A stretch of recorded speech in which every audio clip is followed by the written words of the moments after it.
wealth will come only if you have a good brain, but good brain can function only if you have a good health. So that's the ethos that I believed, that health is very important to survive in a startup journey also.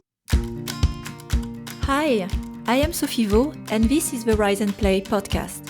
A few weeks ago, I had a wonderful and transformative experience in India during IGDC, and I want to share the key learnings with you.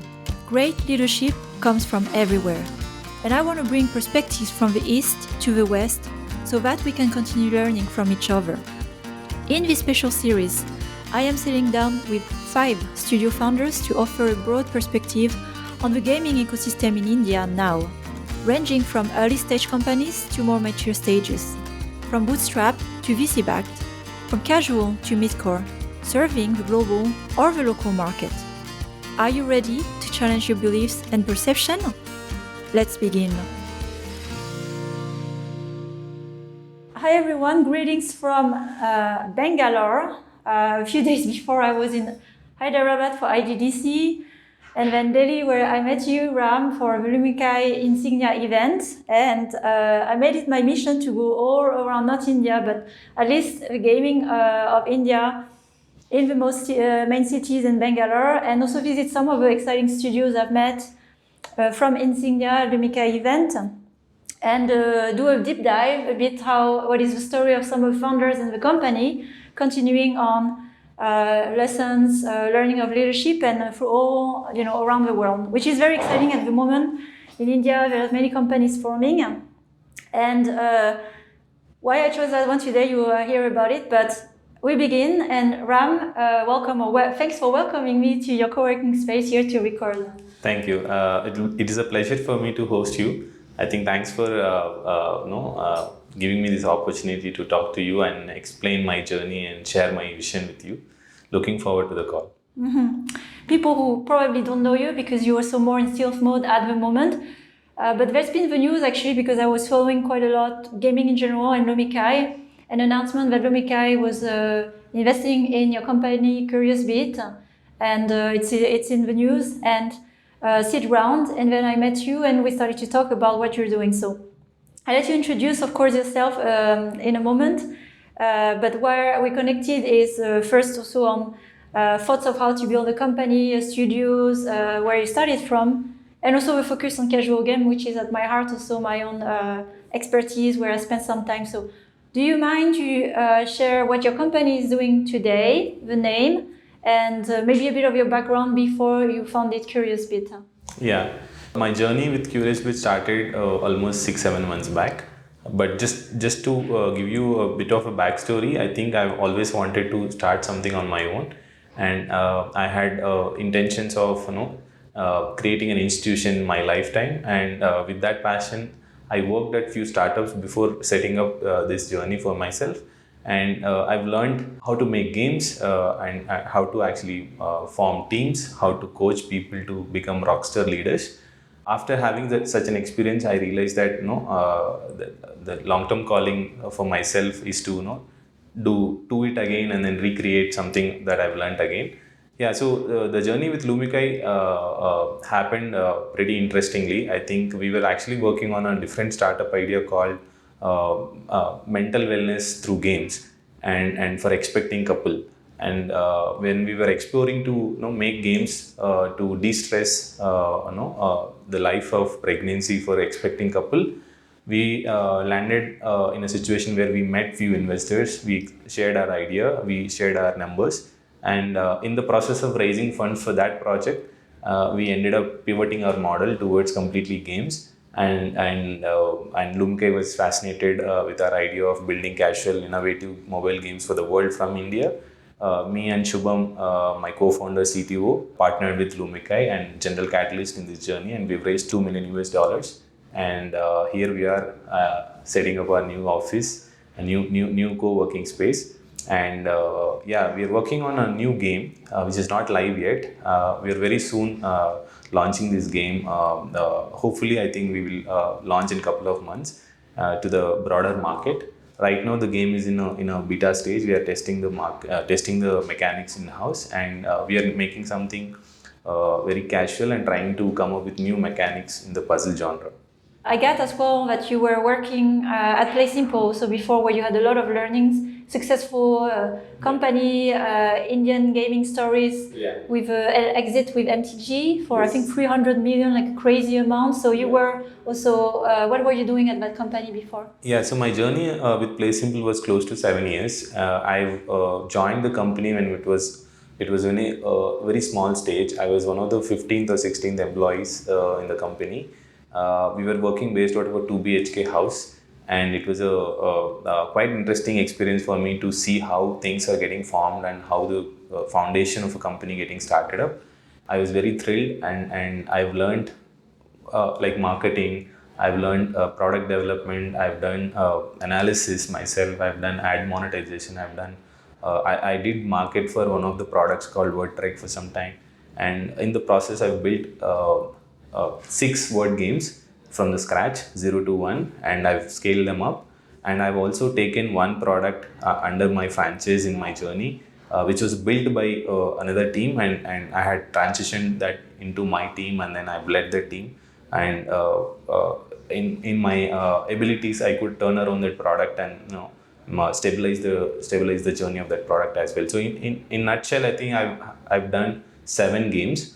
5 of them are casual, snacky word games, which we used to call as anagram games, and 2 of them are actually social word games, like in the likes of Scrabble, Go, the board kind of games, where multiplayer mechanics were involved.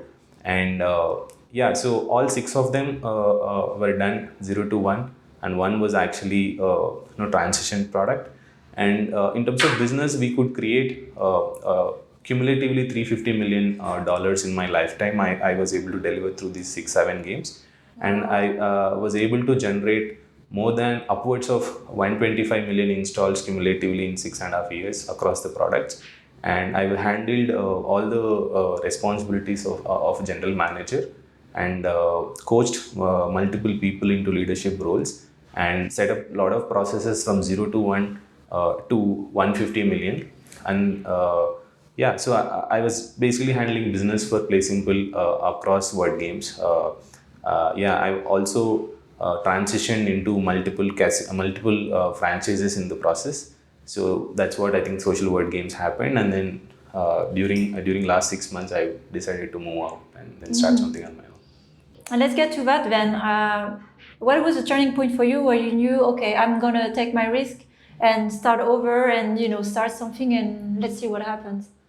Yeah, so I think post-acquisition things starts changing, right? And it's quite natural to happen when a acquirer is putting such a huge money to acquire a company. Obviously, there are a lot of stakes involved, and at the time of exit for me, PlaySimple was contributing close to 50% of MTG's portfolio, which means I think MTG will have a lot more observation, lot more understanding in terms of operations of the business. And I am not complaining about it. I understand that this is a multi-stake process. In that process, I think we were not able to deliver to the best that I felt I could deliver. So I think there were a couple of points where we could not pursue new game ideas the way that we wanted.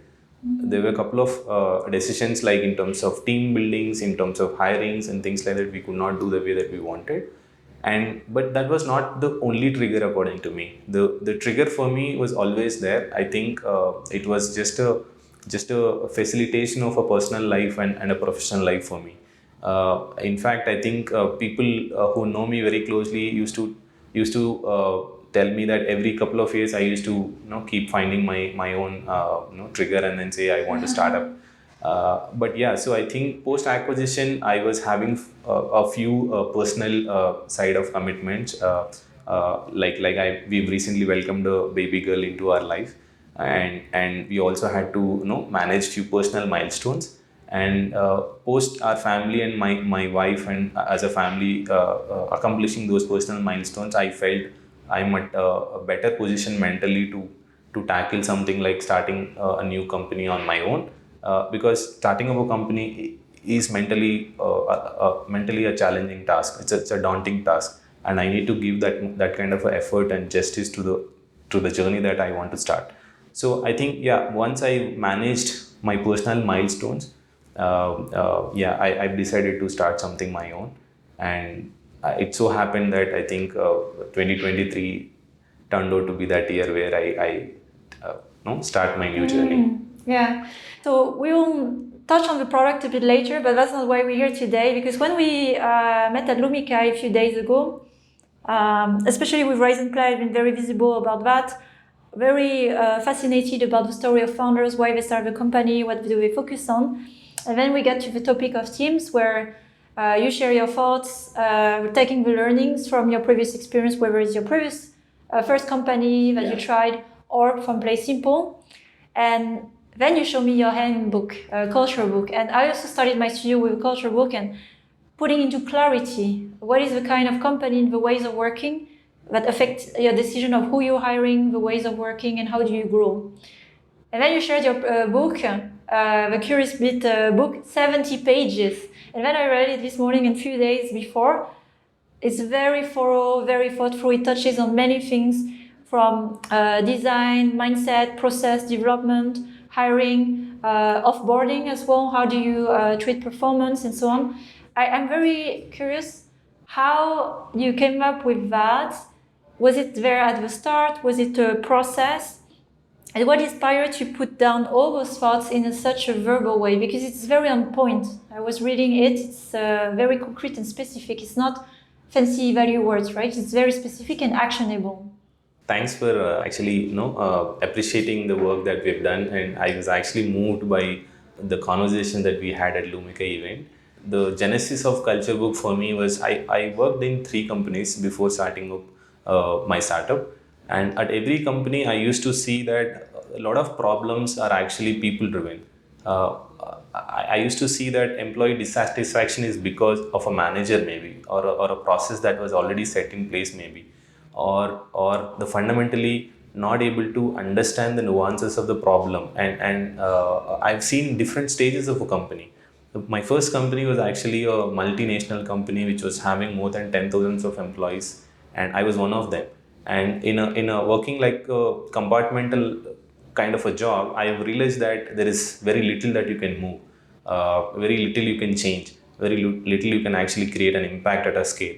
So at that point of time also, I realized that the culture is something that is very important. Otherwise, employees will actually will be unhappy eventually.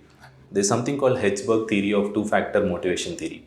When an employee is moving out of a company A, and the trigger for leaving company A generally is 3 reasons. One is probably first is leader, which is the boss, manager. The second is probably lack of exciting work, because I'm not liking the work, I'm not passionate about the work, the culture is boring, monotonous. I mean, the work is monotonous, and I'm not getting new challenges. The third is probably I'm not growing financially. And the Hedgeberg research says that they are actually in the same order. First is manager, second is lack of interesting work, and third is money. But if the person is leaving company A and joining company B, the top 3 reasons for going to company B are quite surprising in his research. The biggest reason to pick company B is money, while the lowest reason to leave a company is money. Because it's quite logical in nature, right? If you think through, we don't know who is our manager going to be in company B. We don't know really what is the work that we're going to do. Because we have done 1 hour interview or 2 hours interview in the process doesn't mean that we know that we know everything about the company. So what we are taking a bet is that at least I am financially secured. So this is the interesting insight that I picked up from Hedgeberg theory, that the factor for triggering to leave a job is not the same as the factor to join a job. So at this point of time, I realized that if a person is having good leader, if a person is happy with the work, money is not the real motivator for someone to leave a company. That thought process is what actually triggered me to understand these strategies, these philosophies. So the same thing I decided to create in the company's culture. That's where actually the whole thought process of why some things last longer than humans, Human's life is, let's say, 100 years at max. And I used to realize that no, we are sincerely following some cultures and some religions for centuries together, right? So when I was understanding what makes people stick together, follow that thesis, that ideology for so many years, I've landed on reading about books, reading about cultures, reading about religions. So that led me to understand, let's say, uh, like so many cultures which are actually successfully running for more than thousands of years. What was the genesis of that? So that's what I want to draw some inspiration from and to create in a company, so that the company can sustain longer. You have a handbook that you shared, and it's good to understand as well the genesis. So you did write those pages. It's very good. I would say my learning has been it's very good for yourself first. Yeah. So you become clear with yourself, because at the end of the day, and you know that probably you can write down all the things you want, but you have to follow what you're writing, and Yeah. that's where the difficult part is. So how much of that book is a part of you, your own story, your own beliefs, and how do you also apply those decisions, this way of working, being in your different stages of process, from hiring, even like maybe screening, hiring, onboarding, Yeah. borrowing, and the games maybe you make. Yeah, like you said, it's very hard to follow a lot of principles in life, and it is tough to follow when you are stuck at a complicated situation rather than very easy situation, right? For example, I'll tell you one simple situation on hiring. Let's say if I can go a route, I can get one person on board, but the person is not a culture fit for me, but I can hire very easily. I can hire very easily. Probably I can hire at the salary band that I'm comfortable with as well. But the other path is you don't have an easy route, but you all the way have to hire someone and train someone, coach someone, and spend couple of years to get the person to get the person to the skill level that you want. But person A was culture misfit, culture B is culture fit. And now I'm at this kind of odd positions quite often than not, because I'm building a team. So there will be people available for you with the skill, but it is very hard to find a culture fit. So I along with my core team, my co-founder also, I keep discussing at times that what's the right way to build a team. So we have taken a call consciously. Sometimes we help each other, because it is difficult to step back, like you said, in the heat of doing things, and understand whether we are doing it right for the long term or not. So we've taken that conscious choice of building for the long term, and we have said no to like options which don't go with our culture. For example, when we were trying to raise funds, I'm sharing a interesting thing with you.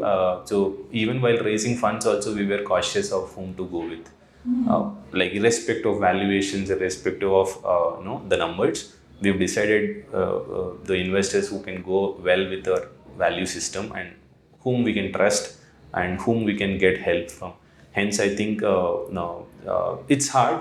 Sometimes we do mistakes, but that's the reason I think we generally go through the probation periods and the training periods to understand each other well. I think we were also having a conversation on how to understand where the fitment happens. When do we take such hard calls like firing and things like that? So yeah, so while the intention is to follow every principle as much as possible, but sometimes they come at a huge cost, at a personal life also. Like you have to sacrifice few things because you have to give that much time and effort to the company also. That's kind of a decision that we're doing in creating teams. And also, I think one-on-ones. I think what we believe is that feedbacking is a very, very important process, both for the employees and leaders also. It's a two-way street. And we believe that we should, even at a early stage startup, we should have one-on-ones. And yeah, me and my co-founder do one-on-ones to employees once in a month, to understand where are the gaps in terms of cultural misfit and things like that, or in terms of sometimes deliverables. So those are the things that we are trying to bring in to follow as much as possible. And yeah, we will probably do some mistakes, but the intention is to introspect again and then do not repeat that mistake next time. Let's get into some particular parts of it, because you have things that can be moved. Like you said, it has to be revisited, because a culture lives with people, and people are affected by society, evolution, and so of course we need to evolve over time. But one thing I can see as a theme, which has really touched me, because I'm really open when I go to a place, I like to see a lot of commonalities where I can find them, and there was a lot of attention in principles around equality, like treating equally, really thought through about, it's more about your impacts and your status, or who you come from, your badges don't matter that much. So there's already a part about that. There's, I would say, almost to tolerance zero policy about how treating women, for example, in the team. And I think it's a very important topic, and I've not seen this in such a disciplined way. Where was that coming from for you? Like that desire of equality, like meritocracy as well, the way you wrote about it. It's basically, it doesn't matter your history, your legacy, but we look at how you are good today and how you're contributing today, and it's not an excuse because you were good before that you'll be good tomorrow by not doing anything, right? So it sets really a certain equality for everyone, like contribute now, no matter where you come from. Yeah, so I think maybe some of these things are triggered by some incidents that happened for me. I've seen a couple of situations where, let's say there is a friend on the board, the merit is not actually tested, but you end up creating more wealth for a friend. So, which is what I think drives me saying that first I should set a standard that everybody has an equal chance, fair chance to perform at that level and to probably create an impact. I've seen some family situations also in my journey where one kid probably gets more pampering than the other kid in the same family. So that kind of situations create a lot of friction in the kids and a lot of heartbreaking in terms of the brain architecture. So that's the reason I believe that equal affection is important to kids. Similarly, equal opportunity is important for employees, and based on the performance we have to reward. Another problem with humans is that we go through a lot of biases, right? So we go to an interview. Let's say the first candidate is very poor. The comparison effect of a human comes into the play, and the next person, if performs slightly better than the previous candidate, we tend to believe that this candidate is too good. Or the vice versa. The first candidate is so good and the second candidate is actually good, but he could not match the previous candidate. We tend to compare and then take a decision. So because of this halo and halo biases and things like that, our brain gets tuned to look at previous performance and then say that no, you are already good or bad. So I've seen in my previous experiences that some people who really pulled a lot of weight in the early stages get to a stage where they become complacent, thinking that they are seniors and that they are experienced people, and then there is no reason for them to deliver now. Which actually creates a completely negative vicious cycle, because if the senior is actually coming to 12 o'clock, coming to the office at 12 o'clock, that actually brings a culture that probably it is okay to struggle at the early stages, but once I become senior, I can also lax like that. Hence, I think just to give a simple language to everybody, that everybody's time is important, everybody has to be disciplined, everybody has to perform. If you don't perform, you have to perish. That's a simple rule that we have. But if you give favorite answers or like if you bring in like a favoritism or a nepotism into this, we believe that it completely creates bad outcomes, and it becomes very unmanageable situation when the company becomes 100 or 200. At an early stage, if one person gets a favorable treatment, it is okay. Probably your data points are so less. But when you are 200 or 300, if one person gets a favorable treatment because he actually is very good friend of a CEO, but not based on performance, the entire arc thinks that I have to be good friend of him, but I don't have to worry about work. But we want to like follow it and not to get to that kind of a nepotism and and favoritism. Have a equal opportunity for men and women, or any gender for that matter. Equal opportunity at every stages and fair treatment to performance. And if you don't perform, there is just perish, even at a later stage. And there's one part I wanted to touch on, which is about health, which so that is very interesting in your book. You touch also holistically, not just work. What do we believe almost, as we come, what is the place of work in the holistic life? And so there's a part dedicated to health. And I wanted to ask about that one because I don't know what it means. Is tan, man, dan. Yeah. What does that mean? Yeah, I mean, so thank you for asking this question. I get very few people asking this, but what I believe is, even if you have a good thinking brain, like a positive mindset, but some of the fundamentals like health have to be in place. So that's simple to say that than man dan. So than in our Indian Sanskrit is basically like flesh, like body. Babies get physically nourished, and then the brain architecture gets formed, and then so man is basically brain, the mind. So tan is body, man is mind, and dan is wealth. So wealth will come only if you have a good brain, but good brain can function only if you have a good health. So that's the ethos that I believe, that health is very important to survive in a startup journey also. So we get to a lot of stressful scenarios. We work long hours, we don't sleep well. Sometimes getting sleep is a privilege in a startup. So I do talk to people saying that while we are trying to execute things on time, we are spending long hours. It is very important for us to sleep well.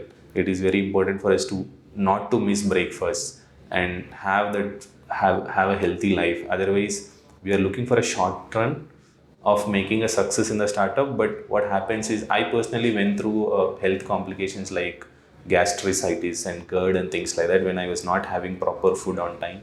And eventually it led to a situation where I could not focus on my work, that I had to go attend my health first. So that's where I think the tan man dan thing came up to me. So actually, in fact, I've actually expanded this to a fourth one, which I have not mentioned in the deck.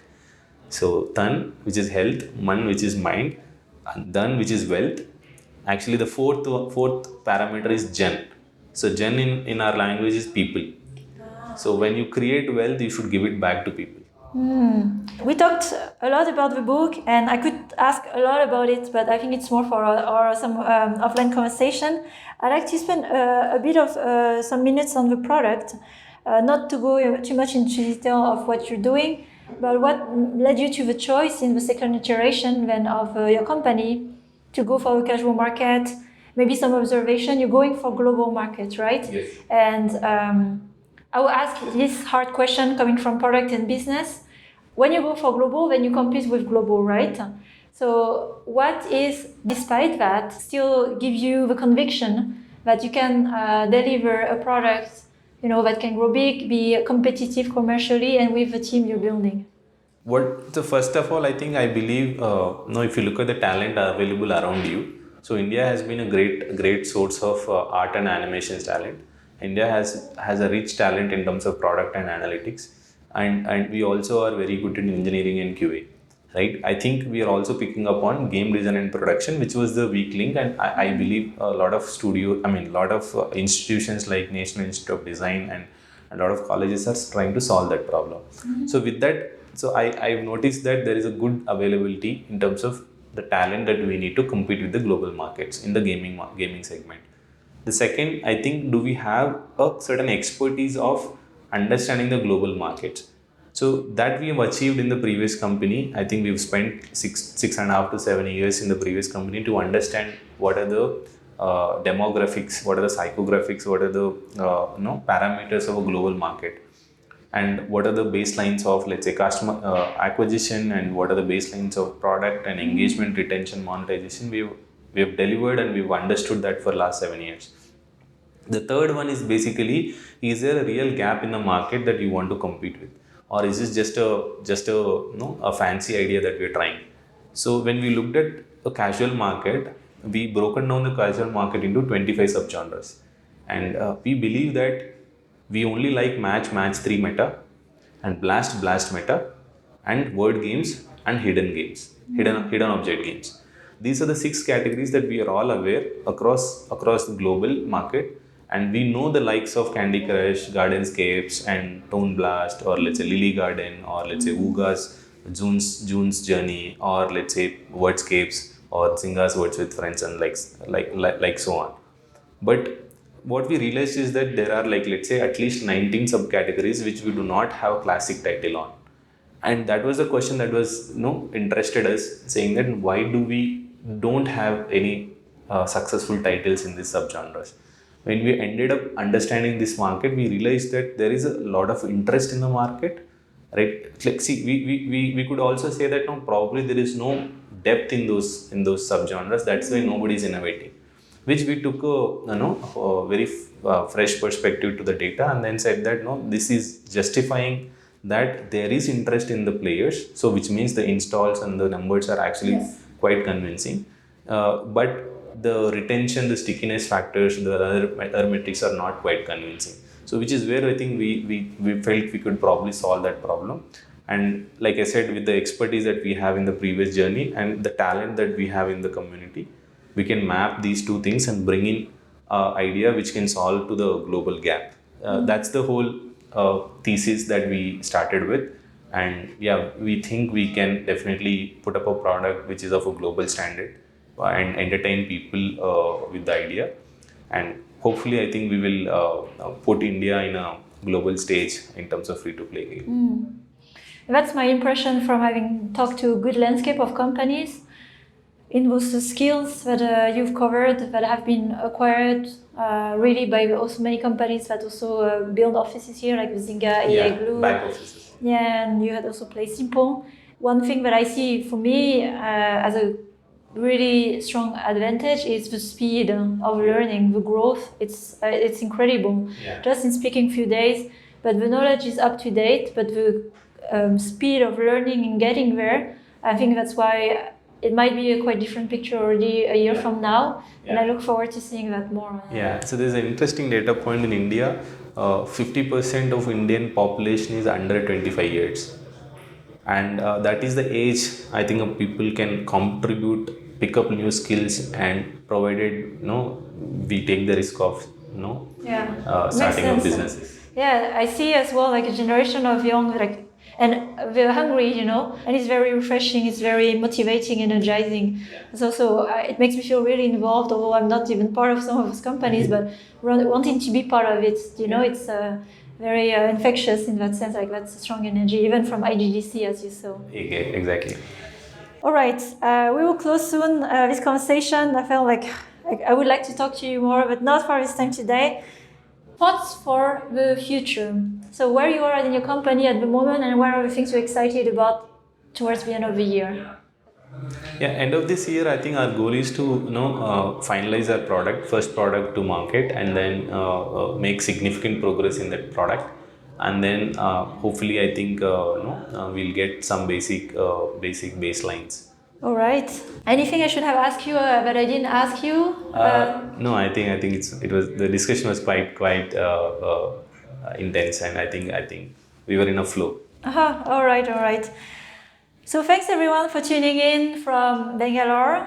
It's one among the series because I interview more. Thanks Ram again for your time today. And I hope for the people who want to get in touch with Ram and thinking about building the company and how, even what is the culture book, feel free to reach out to Ram as well here in the area. Yeah, thanks Sophie for taking this opportunity and giving me this opportunity, taking the most valuable time out of your day for me. And interested candidates, we can catch up on LinkedIn and stay connected. Thanks for listening to this latest episode of the Rise and Play podcast. I am growing a community of conscious leaders across the industry and beyond. If you want to join this movement, please share the podcast with other conscious leaders because we have so much more we can learn from each other. If you've enjoyed this episode, please follow and rate the show on Spotify or your other favorite podcast platform. It will help other growing leaders to discover the show and benefit from the valuable insights. If you would like to grow rapidly your leadership skills, You can find more insights on riseandplay.io, where you will also find my free masterclass on conscious leadership and other resources that I offer. Have a great week, and remember to take care of yourself. Until the next time.